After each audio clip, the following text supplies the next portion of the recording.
Hello and welcome back. Oh, who's that? Who's that voice? To the Game Pit. This is 164. I should say episode 164. You've lost it. I've lost it. I'm very rusty. And after Ronan's half an hour of apologising last time out, I am hopefully back this time. We'll find out in the due course. It's Sean, everyone. You probably haven't recognised his voice. That was Sean. He's real. I haven't killed him. Hey. You're very welcome to the Game Pit. Sean, what's going down? Well, I'm back. Matthew Jew's not talking to us. He's definitely not talking to me. Yeah, I'm back and we're going to do a top 10. I'm going to hopefully bore you all with a few of my games that I've been playing most recently. Yeah, it's nice to be back in the pit, Ronan. Is it still a secret top 10? I wouldn't tell them last time in case this didn't happen. It's a secret top 10. As secret as you can get sitting next to each other. And you'll. No, I mean, you haven't told them what the top 10 is. Oh! My apologies. So, we are going to do the top 10 deck builders. Sort of. That's almost from my list, not your list. Well, it's quite a subjective thing, isn't it, deck? Like, how far do you go? Like, what is a deck? If you're introducing, like, a card to a thing, is that a deck builder? So, I think we've had to sort of maybe rule out some games. Well, okay. Speaking of which, shall we rule some out before we go any further? No, because most of them are probably on my list. I'm going to tell you three that I went, these are deck builder adjacent. Right, so you're going to ruin my list if any of them are on it. All right, I won't say, even if they're on my list. Just say whether you think they're deck builders or not. But they're not, but you know what I'm saying? They are, anyway, this is a weird one. Arboretum. No. Why not? Because it's more of a hand management game. But isn't that hand your deck? Yeah, but you're not really building the deck. But you are. You're taking cards in and you're getting cards out and you're assembling it for the end to score for you, to suit. But in Arboretum, haven't you already got the cards? You're just taking from your own pile. Is that? No, you're putting down in your own discard pile. You got your own discard. But you are drafting them, or you're drawing them and drafting them from other piles and stuff. So yeah. You are, just because the deck's in your hands, that means it's not a deck. It didn't spring out as a deck. No, I've excluded it. Yeah, I don't think it is. Neither do I, but I thought it was worth being annoying. Okay, equally, Race for the Galaxy. Oh, is it in your top 10, is it? No, it actually isn't. No, I did look at it, but I ruled it out, and I can't remember. I don't think there's enough to it. I think that is even more hand management. Yeah. But you are getting those 6-cost cards, and you are sort of trying to build your deck towards being able to play them and maximise them. Yeah, usually. Yeah. But no, I don't think it's a deck builder before anyone shouts at me. And the last one that I really thought about putting it in was Arkham Horror TCG, as in living card game, because I said Arkham Horror card game and then Arkham the cat. Arkham, his cat, just meow. Yeah, Arkham, hi. And then because you build your deck beforehand, but also as you go through, you get experience and you're adding to your deck. But it doesn't happen in the game.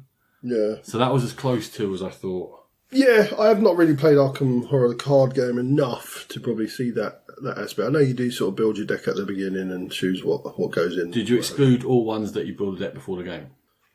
Quick look! Shuffle through the paperwork. I think so. Yeah. Okay, I'm going to abuse you if you didn't. So, all right. Were there any that you... Have you got anything to comment on that came close that you thought that's not quite a deck builder like that? Ooh, I've got my other list here. Oh. Can't show you that either because I've written numbers. So my came close were... No, like that weren't actually deck builders, not like your... Oh, yeah, they weren't actually deck builders. I wrote down Ticket to Ride because you are bringing cards into your hand, and then I excluded it because I thought, no, that's that was way far the mark. That's more set collection. Yeah. Blood Rage, I ruled out. I mean, I just ruled that out from all time.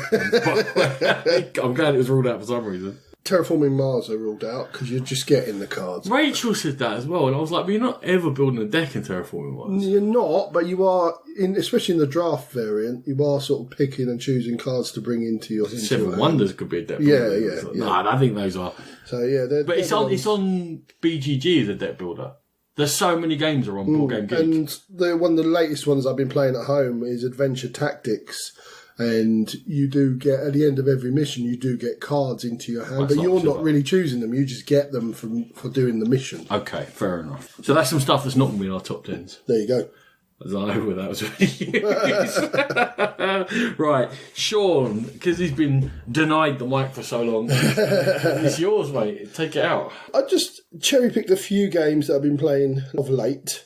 And the one that sort of come back to the table, because the expansions have just hit from Kickstarter, is Grand Austria Hotel. Now, I've only played with one of the expansions, but we're not going to talk about those now because Ronan wants to explore them, and we'll hopefully have a chat about those later. And Grand Austria Hotel comes from Lookout Games. It originally came from Mayfair as well, but obviously now the now defunct Mayfair. And yeah, we brought it back to the table because a really strong game from our memories, and it did and it didn't disappoint, Ronan. Oh! Is it because you were awful? The first one I was, but I've won the last two, so I'm back on track. But there's a lot to love about the game, and there's one downfall. Not downfall, that sounds more dramatic than it needs to be. A slight sort of pitfall, I'm not sure about that. Stop tickling me. What is it? What do you like about it? What I love about it, I love the constant influx of powers that you get. So you've got your powers from your staff, you've got the powers from guests that are coming in, you've got powers from the Emperor if you succeeded on his track. So there's that constant influx, and it's how you use those and how the order which you use them and how effective you are at using them. I really like that, and I like to be able to utilise those powers in a really effective way, and it's quite combo-tastic when you do it right. That's one aspect I like about it. Yeah, I've only played it once ever. Okay. We were going to get more games in prior to this, but we went out instead last night, and then you got up late this morning. I did. So maybe it's your fault that this is poor coverage. But I do remember, and Combo, when you fill up the rooms, don't you choose the room to get a particular thing for... That's another one where you can get additional sort of points in one of the three areas.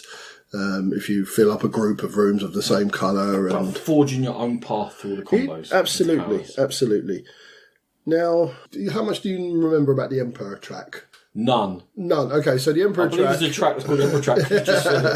You have to sort of go up this Emperor track, and at the end of the third, fifth and seventh round, it's going to score you points, but then you have to reduce a certain amount, the number of the round. You have to go 3 spaces back after the third round. And if you are in the gold area, you get the Emperor's bonus. If you fall back into basically to 0 points on the Emperor track, you get punished by the Emperor. Okay. And it can be quite punishing and it can be quite rewarding. It's something Matthew G brought up when we played it with him recently. He said, I played it before. Oh, so he is still talking to you then? Yeah, he's talking to me. Oh, to you. Yeah. Okay, all right. He said, I remember the Emperor trap being really frustrating. And I thought, and we played it again, and with that in mind, I was looking at it, I thought, no, I think it's that necessary additional thing that makes the game a little bit more interesting for me. Because I think without that fear of punishment, you just do the same thing over and over again, and you have to think about the Emperor track, otherwise you're going to get punished. It's one of those obstacles you need in Euro to give you a sense of peril. Yeah, exactly. Lorenzo Il Magnifico has a very similar track. Almost like there's almost. Groupy bunch of people. So I'm going to move on to the one that I both love and hate. Hate is a strong factor. One. Yeah, the one factor. It's the dice selection. Now, I think as a mechanism for choosing your actions, it's really good because you're rolling the dice. You never know where the dice are going to fall, because I'll explain to people. So when you're choosing your actions, the first player will roll all the dice, and then the dice will sit in their section. So the ones will go into one section, etc. Each of those sections gives you one of your actions for the game round, and the amount of dice in that section is the power of that action. So, very simply, the first one gives you cake and strudel. I thought that might appeal to you. If you've got 4 dice in there, you can have 4 of those items, and when you take your selection, you take your die out. Really good, makes you think, keeps you on your toes. However, what I don't like is you can be absolutely hosed by it. If you are desperate, for instance, you have to get rooms out onto your board, and maybe one of those dice come out and somebody else hoovers it up, then you might not be able to build a room. You might be stuck with the same customers and your game just stalls. If that happens near the end of the game, that can be absolutely huge. It can stop you going up the Emperor track. It will stop you scoring points. It will stop you recycling and getting powers through your customers. For no fault of your own, you just happen to be last in turn order or no threes get rolled. Is turn order just because it goes go around the table? Yeah. Oh, there's no way of grabbing first player or anything like that? No. Okay. It just goes. Is there a wild area? There is a wild area. So they've tried to mitigate They have tried to mitigate it, but again, and it does mitigate it usually. You can usually rely on the sixes of the wild area. Yeah. But we found it again in the game with Matthew that Matthew was just absolutely frozen. He couldn't move his people out of the way. And when the threes, when the threes were rolled, there was no sixes, so me and Nat would hoover up the threes. And he ended up with like loads and loads of really good cards that he needed to shift to score loads of points, and he just couldn't get them. He couldn't get them, and it cost him the game in the end. And you couldn't see a way around that at all. You were just the dice. The dice just weren't there for him. And in a game that takes with 3 players 2.5 hours. No, I think it's a bit quicker than that. I think it's about an hour and 45. You play quick. We'll play quick. It just feels like this is quite a thinky, strategic Euro game, and to have that element of luck that can just completely hose you, and there's no real way to mitigate it if the dice are against you. I mean, you'll play like maybe 3 games in a row where nothing like that will happen, but that one game could be really frustrating. You know, you're so unforgiving of Euros for games like that, and so forgiving of dramatic games that have barbarian in the name. Having said that, I really, really enjoy Grand Austria. I think it's a really good game, and I'll forgive it those few moments of frustration because I just think it's such an enjoyable game to play. It's very magnanimous of you, almost imperial. Oh. Yes. Emperor Sean over there. So we're going to be playing it because hopefully we're going to be talking about the expansions with or without Sean. And I got the expansions because Rachel's played it way more than I have, and she loves it. I've talked about that. So Grand Austria is going to be hitting my table whether you get out of bed or not. Yeah, as I said, I've already played one of the expansions, but I shall reserve judgment. 5 modules, isn't it? 5 modules and then a load of extra stuff. Just stuff. Right. It literally says extra stuff. With a H. I look forward to that. Right, next one. Next one, Downforce from Restoration Games. It was a game just wanted to buy to play with James because he's always really loved Monza, the Haber game, and I thought this might be a little step up in complexity. What did I find? It's pretty much Camel Up with cards. Oh! Yes, what happens is you draft your cards at the beginning and you bid on them. No, you're not drafting them at all. You're bidding on them. Well, you're drafting or bidding on them? You're bidding on them. Okay, thanks. At the beginning, and every person has at least one car.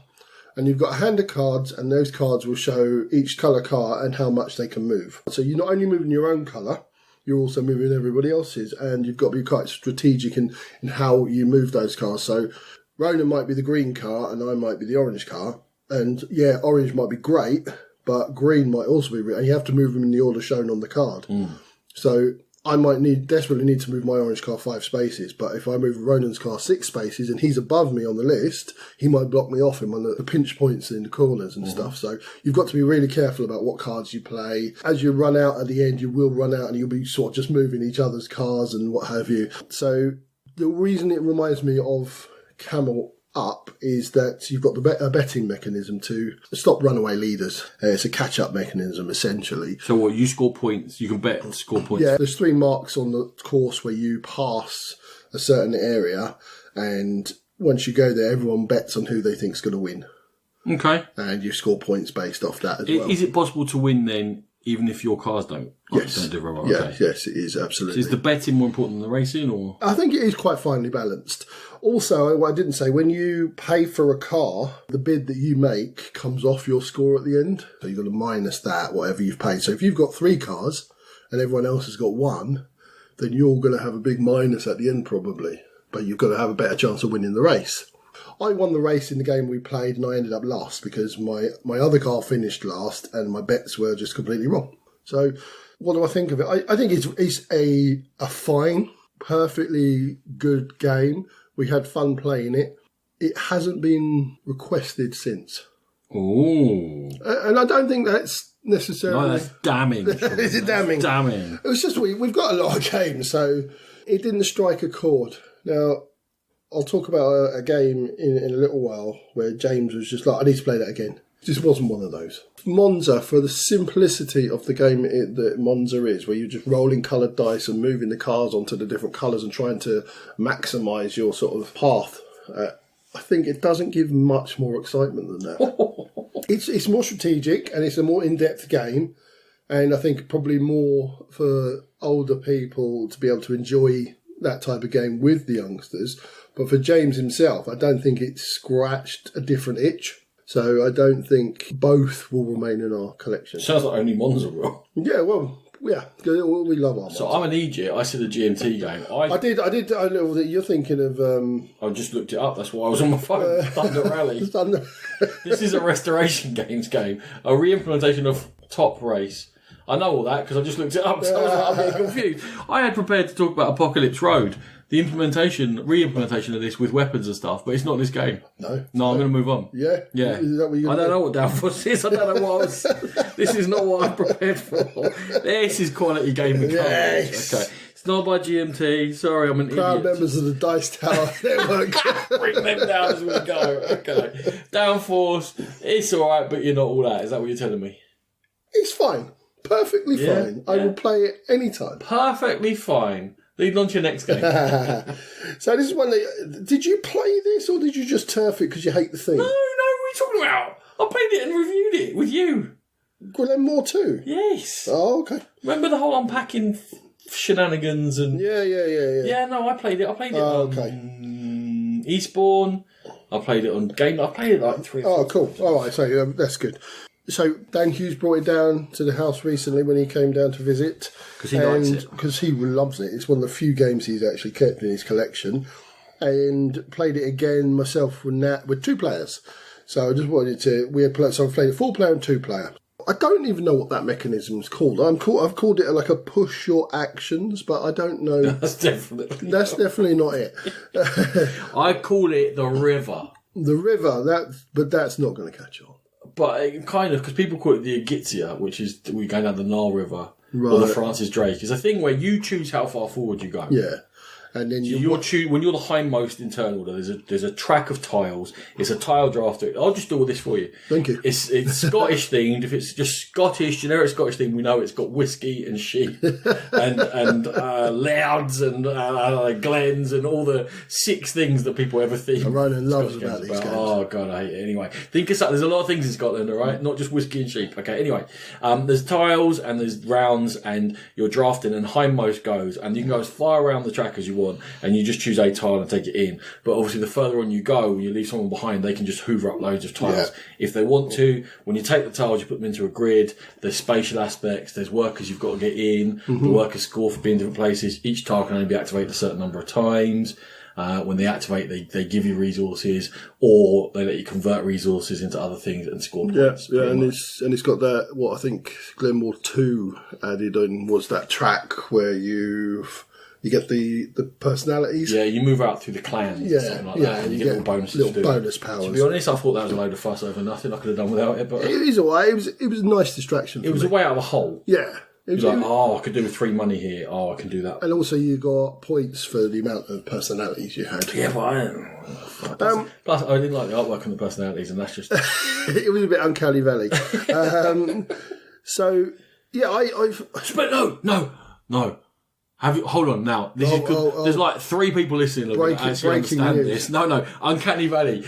You might see it today. So we're going out to watch the British Lions play South Africa, right? Mm-hmm. So it's a rugby tour, and some players always get injured on a rugby tour. It's just natural standard, and they get some replacements come out. At the beginning of the match, they do a thing where they put each of the rows of the team. So generally, you can split the rugby team up into about 6 different ranks of players who play similar positions. And then there's this thing where the camera sort of pans 120 degrees around them. Right. And it's like a video. So like they're there and they're looking and they cross their arms and look across. But the replacements, they haven't got a video of them. So they've replaced them with like a CGI face that doesn't blink or move or whatever. And they just go around this and it is so uncanny, man. It's just like, oh my God, you got to look out for it today. It's just, I know like 3 people are agreeing with me here and the rest of you going, Ronan, stop talking. But anyway, it sprung to mind. There you go. It's terrifying. I shall look forward to it. I haven't seen it yet. So I've had a bit of a shaky relationship with that particular mechanism. Some of them, Sometimes I quite like it, like Francis Drake, and sometimes, like in Australia, I just didn't get on with it. You were grumping about that. It's a great mechanism. In this one, I like it because the track isn't too far, and I don't think there's much, unless you're getting towards the end of the game, it's going to make you do a massive jump, so you're not going to miss out on too much. That was my issue with it, that in this it felt a bit neutered, because... Oh, I liked it because of that. So you just don't like the mechanism, basically? Yeah, but I don't... When you see something like, I really desperately need that, and you do go like half the board around to get it, I get then... I know it's my own fault, but I get frustrated. I sit and waiting for like 6, 7 goes while everyone else chooses. Oh, I love that, and I love that, and I'm get on with it. And it frustrates me. You got really angry. I did get really angry. You're quite big. Stop scaring me. What it meant to me that no one wanted to do those big moves is that all the tiles were sort of... Yeah. Until you got into it, like era 3 and 4, and then you were like, all right, I've got certain things. Yeah. And now I want that particular one, because that will turn the stuff I've got into points. And so the first couple of rounds were a bit like, I'll just dibby-dabby, take whatever's going on. And then halfway through the game, I'll actually start playing, because I look at what I've set up and go like, right, this is where I'm going. And it also rewarded knowing the tiles, that game, to me. Yeah, knowing the special card ones that come out, we got the locations. Yes, the locations, in fact. Yes, indeed. Knowing them immediately and not having to sort of look them up and stuff was definitely a bonus. But I quite liked that mechanism in this game. I thought the combinations, there were some really nice combinations, depending on what track you go down, there was always some nice combinations. First time I just sort of settled on the animal market and trading in lots of animals and quietly getting on about my business doing that. And then the next one I went for the whiskey barrels. And oh, is there whiskey in it, in a Scottish game? There is. Oh, okay. It's only whiskey and sheep in Scotland, did you not know? And sporrans. And I agree to a certain degree about the personalities, but the art in general and the components are beautiful. Yeah, they're high standard. They're very high standard. Now, I quite like the scoring, but not in a 2-player game. In a 2-player game, isn't there something you can do? No, there's the only thing, the difference in a 2-player game is you roll a die in terms of moving around the track, and it takes tiles away. It doesn't really score or do anything, it just takes Well, I actually tiles. thought that was okay. That in itself is really good. Like, it works, because it will take tiles. You've got to think, well, that one's going after me, and there's always that risk that's going to miss. Basically, like playing with some of our friends. Like, they're going to take a random tile. Like, what did you take that for? But the scoring is so zero-sum. If you get ahead in 3 of the 5 scoring areas, you'll probably win because you're going to keep getting ahead and ahead, and nobody's there to take that off you. And you have to be a certain amount ahead to score the big points. You got that thing whereby, especially if you've got like, Sean, stop kicking things. You've got that thing whereby, if let's say you've got ahead in something, then I make the decision to start stopping you because I'm going to start drafting that to try and catch up with you. Then the other 2 players have got an advantage. Yeah. Because if all 3 of us try and draft them, we can't stop you because you've got ahead. So it's down to one person to try and catch you, but then that's them in their game because they can't follow their own plan. Or we just do what we did with Dan. Dan had about 17 million whiskey barrels, and we're like, all right, keep them. We ain't touching any of that. That's yours. That's your scoring. Yeah, that can happen. So I really enjoyed Glenmore 2. I'm looking forward to taking on the Chronicles and adding some more into the game as I go along. No, Ronan's got rid of it because he hates Scotland. How dare you? How dare you? I love Scotland. It was a really big box. The game weight, the scoring, the fun I had didn't justify the size of the box to keep on my shelf. It's taken up about 4 game space. True. And even with the Chronicles, yeah, they are twists. Don't get me wrong. If you like the game, then great. But if you're about the game, they're not going to change your mind. So I was like, this is just more for me. So yep, okay, that's cool. And last up, it's a little game that was sent to me from a designer in Japan. And it's Sky Tower, and it comes from Exist Games. It's a free print and play game. The designer is very keen to sort of promote the game itself. It's just won a load of awards. So the designer's name is Charles Ward, and he is the CEO of Exist Games. And it's just won some awards. What's his salary? So you're giving out details here. What else do we need to know? Yes, he's just won a 2021 54 card game design contest, and it won second in a load of. Sounds like you're reading that. It sounds like someone just handed me a phone with the details of it. And it won second for best artwork. Don't read that out, okay. you weirdo. He put it into a 54 card game design contest, and it won best 2-player game, and came second in a load of other stuff. There you go. That's the credentials for this game. There you go. And if you like what you're about to hear, then we will put the link to the free print and play in the game notes, and I've also tweeted it out, but I'll do that again because I liked the game a lot, Ronan, and more importantly because it's a family weight game. James absolutely adored it, and he wanted to play it again and again and again, and that's what I meant about Downforce. He didn't request that again, but this one he just wanted to play it over and over. So as I said, a family weight game, 10 to 20 minutes per game. What it is you have a series of cards, and you're going to draw these cards into your hand. And each one of these cards is a segment of a tower. Cards range from 10 to 1 or 1 to 10 even. And you're... Both ways? Both ways. Okay. And you are putting the cards together on top of each other, and what you're aiming to do is get to 21 points. There are stipulations. You can't put, like, the 10 has to be the bottom card if you play a 10, and there are powers on some of the cards. But once you get to 21, you put those aside and you start a new tower. The scoring at the end happens on some of the towers. There's these yellow kites that are flying off the side of the buildings, and you count the amount of kites that are flying. And then that's your victory points at the end of the game. Whoever's got the most wins. As I said, there are some cards with powers. There's one that makes everyone reduce down to 5 cards. There's one that you say to somebody, oh, have you got a number 6? And if they've got one, they've got to give it to you. And the other stipulation is the top card of the player to your left and right, you can't play that same number. Ooh. So you can block each other. So if you see that I'm desperate for a 2 to Here's finish, a 2. yeah, I'm putting a 2 on. I might only have like a 2 down. I'm putting another 2, and I'm sitting there trying to build up my cards. The other one is obviously with that card that you can say to people, so if I know that you're going to finish yours with a 1, the special unique power of a 1, it has 2 flags instead of 2 kites instead of 1 kite. So I might go, have you got a 1 in your hand? And you might have to give me your only 1, and then you have to go fishing for 1s. Wow. I'd get upset. that level of blocking each other and doing that to each other, does it get frustrating, or is it... Obviously, we don't do it a lot with James, but... Weak parent. Very weak. But James does it to us. Terrible parenting, or good parenting. I don't know about that. He did it to Nat because she was about to finish off a really good tale. Because what I also forgot... To his own mother. To his own mother. Well, there are certain bonus cards that you put to one side, and if you do, in certain sequences, if you have like 3 7s in your... If you make a tower out of 3 7s, you get a bonus. 21. That would be 21. Thanks. If you have building with only 3s, 2s and 1s, then you get another. It's extra points. Or the blocker, as we call it. The blocker. So I think Nat was trying to do that one. She had a load of 3s and she just needed a 1.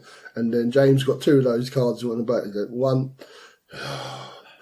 And she wasn't too fast, so we knew she had another one. And the next time I had it, and then I said 1. She wasn't happy. So, yeah, you can be mean, but I think it's such a quick game that's not going to stay around too long. The card powers, I think, stop it from being boring.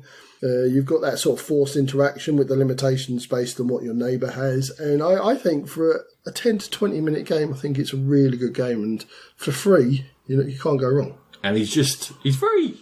I like his emails. It's really, informative. And anyway, he's emailed this morning and said he's going to try and get it on Board Game Arena. So he's making it available for free all over. Yeah. So that's nice. So if you like the thought of that, please get on board because I think it's a really good game. Lovely. You done? I'm done. Marvellous. Are we top 10-ing? We are. It's good to have you back, by the way. I missed you. No, you didn't. I did. You like the sound of your own voice. I don't, actually. I really don't. Yeah. Anyway, should we do our top 10s? Who's going first? Go on, you're in charge. You're back. I'll go first. Okay, then. It's still the limelight. So, top 10 deck builders of all time. Anything else we need to say? We said what sort of games come close. Any other stipulations? I'll say that I tried to weight the importance of the deck building to the game. So the more that the deck building is central to it, the more higher up, let's go for good English, the higher up my top 10 it was likely to be. Although, did you not? No, I just literally found 10 games that I believe are deck builders, and I put them in order of my favourite. Oh no, yeah, I had like a list of 40, and then I was like giving them pluses and minuses for how integral deck building was and all sorts. So Ronan's just faffed. Yeah, I've overthought this. And my number 10's not even a deck builder, so that didn't go very well. Go on then, hit us with your number 10. Number 10. You tell me not to say that. I know. You've changed. Xeno Shift Onslaught is my number 10. Specifically Onslaught. Given that I haven't played the other one. Yeah. A really tough, interesting deck builder where it's a cooperative deck builder where you're trying to help each other out, and you're just trying to survive this onslaught, hence the name, of these alien bugs that are attacking you. And the order of where your characters are on the track and your cards are on the track is so important, and a real sense of foreboding as you try and just fend off these creatures. And I just think it's a fine game, and the cooperative nature of it really comes in once you get a bit more familiar with it. This just missed out. It is a fine game. So load up on that. I think it's fantastic. But the reason I didn't put it in my top 10 is length of time it takes to play. Co-op nature, you really have to pay attention to what everyone else is doing. Because really you have to work together to make it work. And therefore it's sometimes hard. Because if everyone's not engaged, then it doesn't work quite as well. And the last thing is that some of the enemies are a bit funny and unbalanced. Especially the ones that just do damage that you can in any way block. The annoying one was the one that always did the damage to the last place one. Yeah, I don't mind that. Yeah, but you'd always put your last, the weakest. But once you know that's there, I tend to then put not my weakest at the back, and then I'm kind of making a call. So you learn about the enemies, but the ones that as soon as you flip them, they do damage to your base, and you can't do anything about them. That I took them out of the game. That was a Hollywood moment. So I think very good choice. Just those sort of little limitations kept it out of my top 10, but personally I love it. Right, this is definitely number 10, a bit of a dodgy one. Right. Maiden's Quest. Do you remember I reviewed it? I remember you reviewed it. I can't remember much about it. So it's a solo game where you have a deck of cards and they've got enemies in there, and you're a princess and you have your own, each princess has her own sort of equipment, and there's levels of a dungeon, and you go through and you're encountering things, and you're choosing what to encounter as you go through, and you're choosing what things to avoid. You'll always be my princess. You know how to make me happy. Okay, so you don't bring any cards in or out of your deck, but the cards have got various states, and quite often you're choosing which cards to flip or upgrade or turn, and some of their functions can change a lot as you flip and upgrade them and turn them. And the enemies who are higher than your current level, so you'll go through on level 1, then once you've gone all the way through the deck, you're now on level 2, and the level 2 enemies in places will trigger, and then level 3, then level 4. So you are manipulating your deck to be prepared, and you're shuffling cards around in order, so you've got them in the right order to deal with an enemy that you know is coming up. And so you're flipping, turning, deciding what to damage, deciding what to do. So you are manipulating your deck as you go through. I don't know what to call it, because it's not manipulation. Isn't that not what deck building is? It's my dodgiest one for sure, but it is an interesting solo game. I think my dodgiest one's my number 1. Oh, I look forward to castigating you. Unless you've got it on your list. We'll see. That is my dodgiest for sure. Right, number 9. Number 9, I'm going back a while, Ronan, to a game that frustrated us to some degree. Oh. Because of poor rules, and we struggled to understand what we were doing. Is it Shadow something? It's Shadow Rift. Shadow Rift. Really good game. I said really good. And just really hard. Now, a lot of this is going to be edited out, but sure, keep saying the word really. You did it 3 times in your last bit as well. I was trying not to. I was really trying not to. Really trying. Yeah. Frustrating. Shadow Rift. Excellent game. When you get it down to the table and you understand what you're doing, the rule book puts a massive barrier. We played first edition. We did play first edition. It has been reprinted. Yeah. I've got the second edition rule book. I haven't looked at it yet, but yeah, that rule book put a massive barrier into playing the game. Wasn't I staying with you at the time you got it? Yeah. And so we had like a load of time. Yeah. Which is the only reason why we sat down and actually got through it and worked it out. And and we both said, you know what, that's a good game. But once we were there, but you don't play it for 6 months, and you've got that barrier all over again. Nothing in the components helps you play. But it kind of reminds me of Aeon's End. Yeah. It has that feel to it where you're fighting off a monster or an enemy, and you're bringing cards into your deck to defend yourself, also to attack. And I think it maybe even inspired Aeon's End to a certain degree. Well, we can't say that. We can't say it, but I wouldn't be surprised if it did. I remember trying to enjoy it and seeing lots of good things, but it was not good enough for me to put in here. Can't believe Grand Austria Hotel gets this for the odd dodgy dice selection. This one gets away with absolute nonsense, but it's got dragons, so it's okay. Yay. Okay, my number 9 does not have dragons.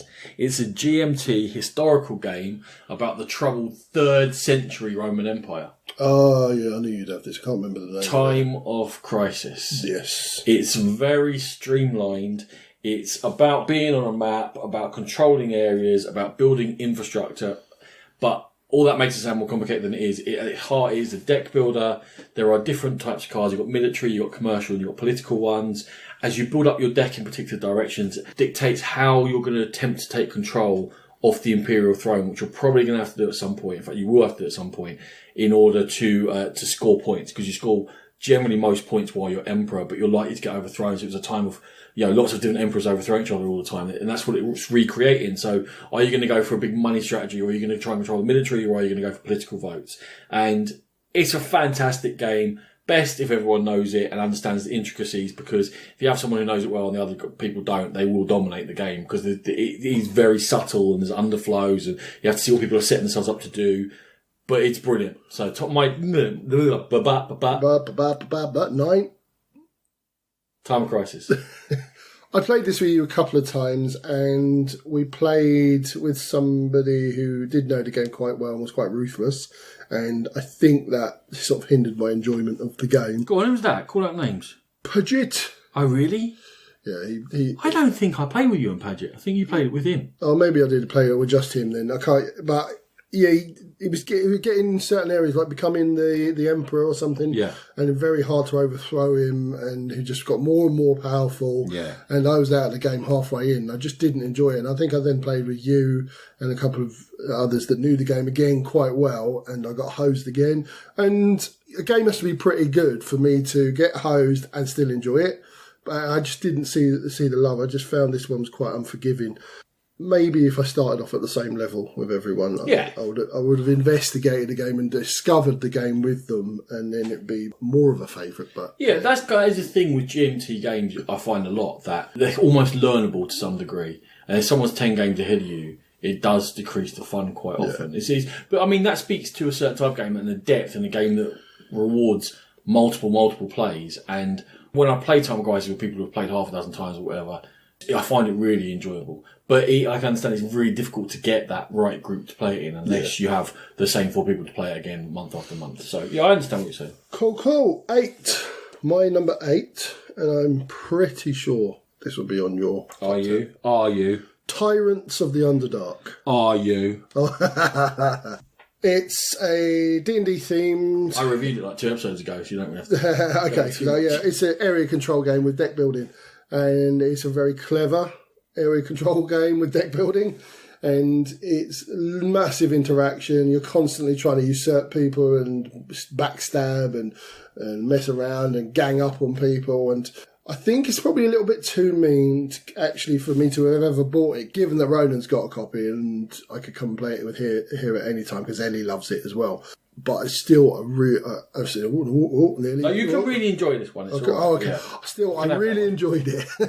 That's Tyrants of the Underdark. Yes, it is a fine game. Is it now? My number 8 is just come on Board Game Arena this week and is not as universally loved as I might have expected. And I think it inspired Cubitos, and it's Automobiles. Oh, that's the AEG game? Yes. The one that I hated? Yeah. I can't remember why I hated it. I don't know why you hate it. I don't know. I think we need to play it again. So it's actually a bag builder, but I thought I'd throw this in here because it is. See, no, I could have had Orlean. Yeah, I knew you'd say Orlean. I knew I could have had Hyperborea. Yeah, but that's bad. So That's a good game. That's a good game. That's a good game. Shut up. So Automobiles is a racing game and it's a bag builder. And why it's like Cubitos is that there are different colour cubes, but the different colour cubes can be different things from game to game. So there's 5 different functions for the blue cubes and there's 1 in each game. And you race around a track and there's certain areas that you can go in and you have to manage your gears because you have to have a certain gear to be in certain areas. You can poodle round, but to really take the corners tightly, you have to be able to shift it up and down gears. And it's all represented by cubes. And you have to deal with wear as well. So these brown cubes will come into your bag and they're useless and you have to look after your engine as you're going round and round. You can't just burn around as quickly as possible. So I think it's a clever, subtle racing game where there's thought to it and luck and you're trying to build combos. And I really think it's a great game. And I hope they do a good BGA implementation because it might breathe new life into it. And I did buy an expansion which you bring in like a season mechanism and different drivers that you can use. And I thought would add real depth to it. But our group had played it about maybe 10 times and then they just didn't seem interested in the expansion. So I'm going to have to try and talk people into that someday. Yeah, I'd only be guessing why I didn't like it, so I think just... My miserable cuss and poor taste would be my guess. There you go. Okay, number 7. Number 7. Lewis and Clark. Another race game of sorts. Oh, I didn't even consider it. You're definitely deck building because you're constantly bringing cards into your hand, and those cards are used to propel you along the rivers and the mountains and get resources into your hand, change the way you get resources. They're the most important facet of the game, I think. And the game itself, I don't tend to like race games as much as being able to sort of build up an engine and an empire and what have you. But this one, for some reason, just always hits the spot. You do have your worker placement aspect to this, but as I said, the deck building and bringing those cards that power those worker placements and power the moves that you're doing is such an important part of the game. That's why I included it. But it's been around for a long time. It still makes the table occasionally, and myself and Nat really enjoy Lewis and Clark. You're number 7. Interesting. I don't know why I didn't consider it. I'm not as hot on it as you are. I don't know whether it would have made my top 10, but I don't know. It's the end of my head. Because the deck building search thing on PGG is rubbish. So I had to just not do that. Because it includes every game ever made. Okay. My number 7 is Core Worlds. The sci-fi game about a galactic empire crumbling, and you are the barbarians, the outsiders making their way in to try and get to the core world, most powerful worlds. You're building up in power, you are conquering planets, you're building up military fleets, you've got heroes that come into it, and with the first expansion you get this kind of guild thing which helps a lot and mitigates against some of the bad luck and poor turns in different ways. The second expansion is not all that, but it's a deck builder that's been around now for quite a while. It's longer, it's heavier. There are interesting things you can do with your cards. You can build up, you can get them out of your deck by garrisoning, and it all comes together nicely to give a thematic, attacky, drafty, some interaction-y gaming experience. I like Core Worlds. I bought it after playing it with you. I think probably wrongly, because we've had this discussion where you've said to me it isn't as hard to learn as you remember it, because obviously we were early in our sort of gaming journey. I think deck building was new. Yeah. So I think you try and get your head around the whole idea of deck building as well as trying to learn other stuff on top. And I think that's what put me off sort of ever learning it again. So I just never played it, so I ended up trading it away. But yeah, I remember it to be a really solid game. Lots of interesting choices, and I would happily play Core Worlds as long as you teach me. Yeah, it was 2011. You think it was one of the first games to make a deck builder that wasn't just a deck of cards. Yeah. It was very innovative for its time, and he does make innovative games. I think it's Andrew Parks, isn't it? He does. I like to look at what he does. I don't always love them, but they're always a little bit interesting. So my number 7, Core World. Sean. Lovely. Your number 6. Number 6. Now, again, I'm going to put it out there. I think this is a definite one for Ronan. It's Legendary. Is it? Now, I've gone specifically for Marvel. Have you? I have. But I could throw in X-Files because I really like X-Files and Aliens. as well. But well, that would be Legendary Adventures. Those are two separate games. Two, okay, fair enough. But I'm going for Legendary Marvel. Are you? I am not a big fan of the semi-co-op side of it. But I think you dissed it last time you talked about it on here. I might have. I think, in fact, last time we talked about it, I don't know how long ago it was. It was a long time ago, and I dissed the... No, I don't think I'd played it. No, you had. Because I remember us asking about that was the first time, but then we talked about this relatively like 2 years ago or something. And we were definitely, you were taking the other side of that fence. You were like, was I? Yeah, maybe you're trying to be windswept and interested. No, because I own it, and I bought a load of the expansions. After I converted you. Maybe you have. Maybe you didn't have an easy start with it. Maybe you've just... Maybe it's Stockholm Syndrome, and you just made me play it so often. I've learned to love it. And if you learn to love it, I'll let you off the radiator. And that's okay. Allegedly, Stockholm Syndrome isn't a thing. It's just like a media created... Oh, is it? Allegedly. I read a thing about it the other day. Anyway. There you go. Marvel Legendary, yeah, it's a really good game if you forget about the semi-cooperative nature side of it and just take it as I'm trying to beat everybody else. Yeah. But obviously you've got the same goals, but you're just trying to do them better than everyone. But the thing with the system is that by trying to do the goals, you're helping everyone out anyway. There's not that many decision points where you're like, oh, this is for the good of the game, good of the group. Exactly. And then you're trying to win the game all the time. So my problems with it were with the setup time, and the iconography was very ickle-bickle. And the older I get, the harder it is for me to see those icons. Ronan's showing me 2 fingers. Does that mean you want me to wrap up in 2 minutes? Yeah, that's the icon for you.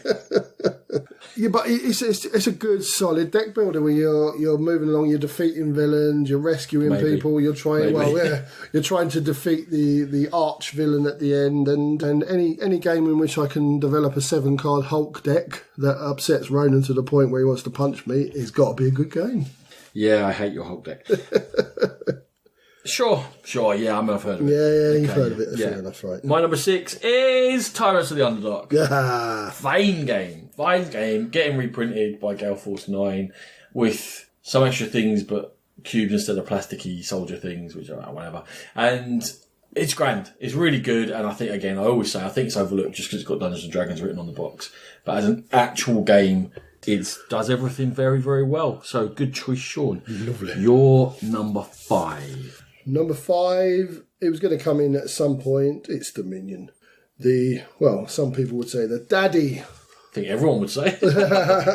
So yeah, I still think it's a fabulous game. Don't bring it to the table as much as we probably should. We keep talking about it. So we really should play Dominion again. But it still comes out 2 or 3 times a year. Always have fun playing it. It seems a little bit more... is my English coming through? Yeah. It seems a little bit simpler nowadays. Now that we've sort of had this influx of more intricate deck builders and more involved deck builders. But it still holds water. Hasn't it just been replaced? By... everything else? No, I still think it. I actually like going back to simplicity as my number 2 choice. We'll tell you later. So that is got 2 letters in its name. Okay, my number 5 is a slightly obscure Fantasy Flight Games Rune Age. My number 11 is Tom Vassell. It's set in Terra North. Don't hold that against it. You are a particular your dwarves or your elves or your humans or your orcs, whatever you might be, and you've got locations that you're trying to defend, and you're trying to build up. You've got your own cards you can have, and then you've got a central bank of cards you can take from, which is a really interesting idea. I think that was almost done very well in that horror themed deck builder, which, spoilers not in my list, is it Nightfall? Yeah, I think so. There's a lot right about that game, but a couple of things wrong. Anyway, with Rune Age, the flexibility in the small box of the fully cooperative, semi-cooperative, directly against each other, competing but not actually attacking each other. There's various ways of playing the game. Whatever style of deck builder suits you is in there, and playing each of the factions feels a bit different. I just think it was done very, very well. It's one of those things where you get out and you're like, what do I fancy doing? Oh, let's all fight the dragon. What do I fancy doing? Oh, the cataclysm coming. What do I fancy doing? Oh, let's all fight the invaders. Whatever it might be, it just works. And yeah, I think probably a slightly under-supported, underrepresented game, Rune Age. Yeah, I agree with everything you've just said. I've got in the back of my head, do you don't need it, but is it a lot better? Isn't it a lot better with the little mini expansion that they released as well? It just adds variety to it. Yeah. That really kicked it on a bit. So, yeah, it's all in that little box. Yeah, it's a really good game. It's still in my collection. I keep threatening another one. I keep threatening to play. Totally threatening to play it all the time and not playing it enough. Cool. So, on to number 4. My number 4, you might argue a little bit here, Ronan, is Rococo. No. You'll be a deck building every round. You're picking up more cards to play your actions. A card. Yeah, over 5 rounds. To bring into your deck to play your actions. No, you don't. You can pick up more than one card. You can, but generally everyone takes 1. Yeah, you can pick. So you can pick 10 cards. You can't pick 10. There's only a certain number each round. So that's a lie. No, it depends if everyone takes one. You still can't get 10. I'll fight you. Anyway, there is deck building in it, and it's a very, very good game. And I think the deck building, although you're not bringing a lot of cards into your deck, those cards are absolutely vital to what your actions are, because they are literally your actions. You've got a lot of games that deck building are just a bit of it. For a deck building top 10, I'll be like, show me where the deck building is the heart of it. Yeah, you take some cards in, but I think many other decisions are just as important, if not more, to what you're doing. And how you use the cards is more important than what cards you get.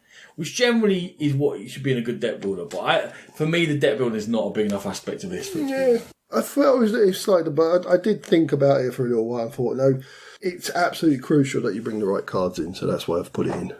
Now, the point why I'm arguing those so hard is that my number 4 is definitely dodgy as well. It's Spirit Island. Right. Wait for it. So, Spirit Island is the co-op where you're playing as the spirits of the island, where colonising powers are coming over and they're ruining your nature and you're trying to fight back, and your different powers have different ways of working. You might be controlling the seas or the shadows or the forest, or whatever it might be. There's so many layers of going through Spirit Island and learning it and getting to more difficulties and more complications and harder invaders with powers and all sorts. When you first play, so if you only played it a couple of times, you'll be like, deck building, what are you talking about? You get handed a deck of cards, a small one, that is your upgrade. And when you get to the upgrade, it's like, take this one and put it in your deck. And then the next one is, next time you get an upgrade, take this one and put it in your deck. Once you've played it a few times and you're no longer following those instructions, the deck building is crucial. Because you are choosing from, you draw either minor or major upgrades, and you have to throw one of those out of your hand as well. And not only is it crucial to what you're doing, but it's crucial to combo with what the other players are doing. And you're also looking at the elements down the side to make sure you're matching up and you're able to trigger off your own particular powers on your mat. And it very much drives the strategy of the game.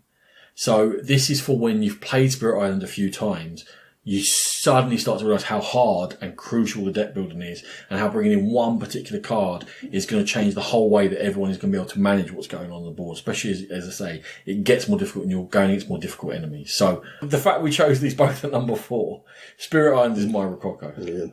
So you have to play the game a certain amount of time to get to the point where you can actually deck build, and there's still not that much deck building in it at all. You're deck building anyway. It's just that the game gives you suggested deck building at the beginning and says, take this card. You start off with a certain amount of cards, and you've got to choose which ones to keep and which ones to chuck. You have to choose what cards are coming into your more deck. like deck thinning. Well, I mean, thinning is much of a hope for us too, but whatever. Number 4 is Spirit Island, an incredible game where deck building is more integral than it is to Rococo by about 0.1%. Another one along the lines of Rococo where it's apart, it's Concordia. Concordia, you are playing, you're doing all your actions with your cards, and you are constantly buying cards to boost that. That's true. Not only to boost your actions, but to boost your score, because they also double up as set collection for scoring at the end. So you're building a bigger and bigger deck as you go, and a more honed deck to what you're trying to do. I accept this more than Rococo. Okay, good. And also it's a fabulous game. Next time we're doing a top 10 of mechanisms, you're going to have to weight these according to how central the mechanism is to the game. Concordia is one of the top 3 deck builders. Is it? I say it's a deck builder, and therefore it's one of my top 3 games. With deck building. It's one of my top 3 games. More deck building than Spirit Island. My number 3. No, I'm on the steady ground now because my top 3 are all proper deck builders. And my number 3 is Shadowrun Crossfire. It's a fine game. I've converted Ellie, she loves it. It's set in the Shadowrun universe where there's magic and technology. You're a bunch of shady people. You each have a role. There's 4 roles within your group. And you are doing some sort of shady operation and then trying to get out again while you're reacted to by other shady characters. And there's a market of cards, and the cards are split by colour. So if you are the face, the chatty one, the red one, you might want to get red cards in your deck, and then you're able to deal with certain things. You might be more of a fighter who's getting the black cards in your deck, or the tech whiz who's getting green cards, or there's magic ones are blue. And you are constantly deck building, helping each other out. Everyone gets enemies assigned to them. You can fight each other's enemies. At the end of your turn, you're going to take damage from your enemies. You're quite fragile. You don't want to be taking too much damage as you go through. It's got an experience system, which unfortunately is too slow, so just like ignore it and take more experience points. But you can get individual powers, and you build up individual characters who then have special powers on them, which affects all sorts of different things within the game.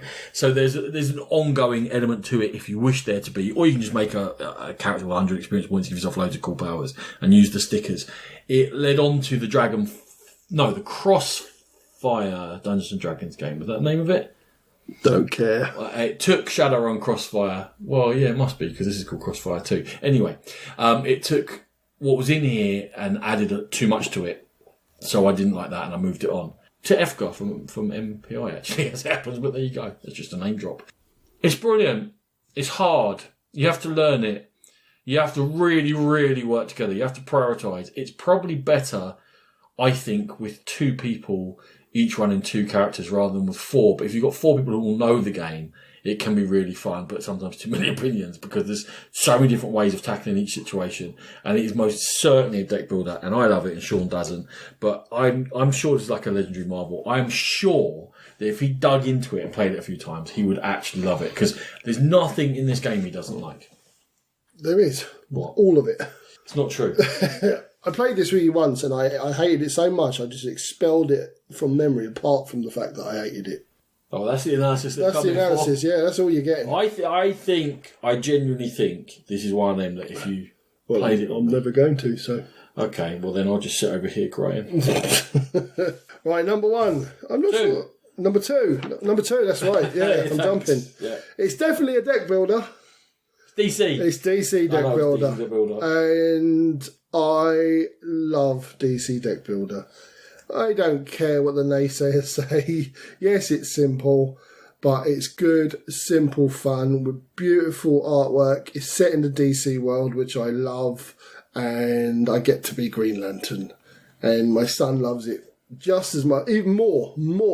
We played the DC deck builder Dark Metal universe once, and to the point where I'm saying to him, no, I can't play that again.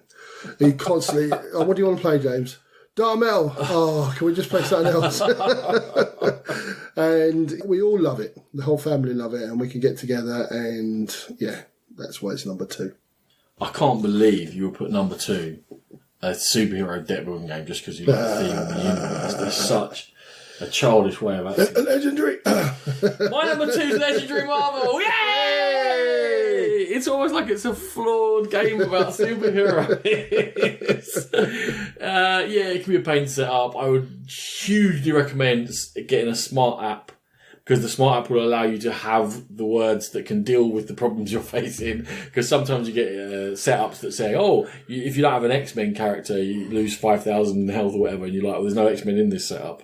A smart app will help you do that, and they'll make sure you've got X-Men, and they'll make sure you've got heroes that can some way trigger off each other. They're not perfect, but they certainly help. And with the number of expansions, how they've managed to keep this all and put the correct rules in, I don't know. Because the amount of expansions for Legendary Marvel is incredible. I don't have them all. I don't really like playing as villains, you know that. If I'm going to be playing my Legendary Marvel, I want to be a hero in it. You know what I'm saying? But the variety and challenge itself, just in what the scenario is, there's variety then in the masterminds and how they get taken down, and then in the different villains that mix together, and then how the heroes work. It's going to be a ridiculous number of different combinations. Don't worry about it. It's just going to be ridiculous. So it's just personal. We have lots of fun with this game. Rachel loves it. Rachel asks for it all the time. We play it 2-player, which makes it a bit easier. Probably 3-player is the sweet point for difficulty, but we love it and it's fun and we're playing with these characters that we love. So it's all good. Lovely. Sean, 2 personal choices for our number 2s there. Indeed. I don't know what your number 1 is. Am I going to be... Maybe. Okay, good. My number 1 is Gloomhaven. No. Yes. No. Yes, it is. It's not a deck builder. It is. It's not a deck builder. You're bringing cards into your deck. You're choosing which ones you keep, much like Spirit Island. And No, in Spirit Island you do it in the game. And well, at the end of missions, you bring in different We excluded like Arkham Horror because it does it in between. You excluded Arkham Horror. I did, yeah. I feel that the deck building side of Gloomhaven is so integral to what you're doing and how you're doing it. I'm not saying it's the most efficient use of deck building, but it's the game that has deck building in it that's my favourite game. But it doesn't have deck building. I think is the best game. It does. You're building your deck. You're choosing what cards to keep and what cards to put into your deck. Okay, so this is the worst choice ever. And DC Deck Builder is our favourite deck building one. And what we can do is, what did you say was actually your number 11? No, this is staying. What was it called? No. Because I need to know, because when I edit this, my number 1 is DC Deck Builder. I need to know what the number 11 was. Don't make me do this. I'm not. It's a shocking choice. I hope that people have throwing their... I don't throw your phone at the wall. I hope they're shouting at their car radios right now. They're shouting at me your pure ignorance in disregarding my choice. I mean, personally, I can understand them being rude, but you're wrong. My number 1 is Dominion. Really? I love Dominion. I love it. So you were throwing a red herring there. Imagine that. Is that London and Border reference? This is a game that when it came out, people would come over to my house in the evening and we start playing at 9. And at like midnight, they'd be like, oh, I've got to go. I've got work tomorrow. I've really got to go. I've got to be up at 6. And at 3, they'd still be playing Dominion at my kitchen table. I have, 100 and whatever games registered. That was in the tailing off of my place of Dominion. I've missed hundreds and hundreds of games being logged of playing this. We got it out maybe just before we moved. It's probably February. It plays so quickly. It's so cool. It's so interesting. It's so like, right, what's this setup? Okay, I'm going to try go down here. Oh no, they're doing that and that's working well. Do I change? Because if I change, then I'm doing it but less efficiently than them. Or do I stick with what I'm doing? Or am I just being stubborn? And it was all, we're done in 25 minutes. I know it is the original. I know it's very simple. I know it hasn't been built on. But if you're saying to me, Ronan, you need to play a deck builder, what are you most likely to have fun with? It's Dominion. I'm going to enjoy every single game of it, and it's going to be very quick, and it's going to be interesting, and we get a next setup, and it's just a different puzzle to solve. And it doesn't take long. And you're having loads of fun. And just don't get prosperity, everything's alright. Shut up. Even when you're right, you're wrong. Takes the subtlety out. It's a blunt tool. We all know this. Leaving the cost 11 thingies though. Is it provinces or they cost? I've forgotten. I can't remember. Wherever one is, colonies. I think. I like the fact that you've got the ability to get more, but all the money to read. Anyway, Dominion, the original. I know maybe it is nostalgia. I don't think so. I just think for how quick it is, how pure it is, how I can look at it and be like, oh, what am I going for here? More actions? I'm going for more money, more buys. What am I going to do within a very simple framework? The amount of variety that all works. I have not kept up on all the expansions. I don't need to keep up on all the expansions. I've got 5 or whatever in the big box that Sean gave me. So I got 2 sent to me. You did, yeah.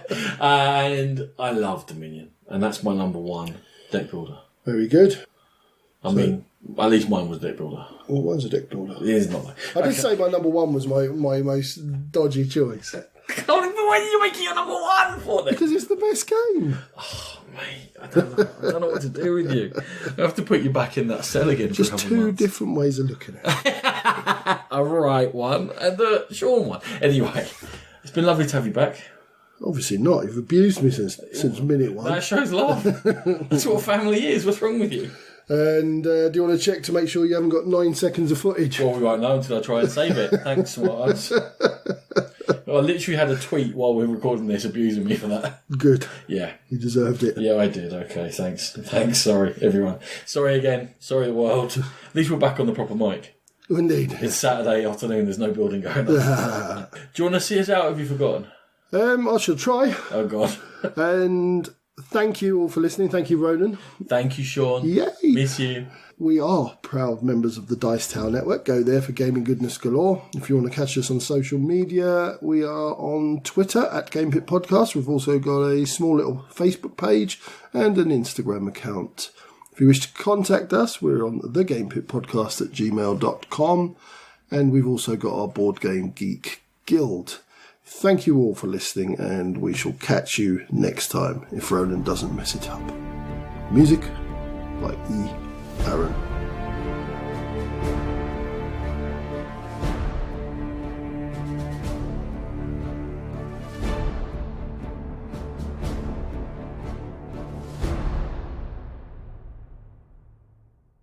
Missing boy.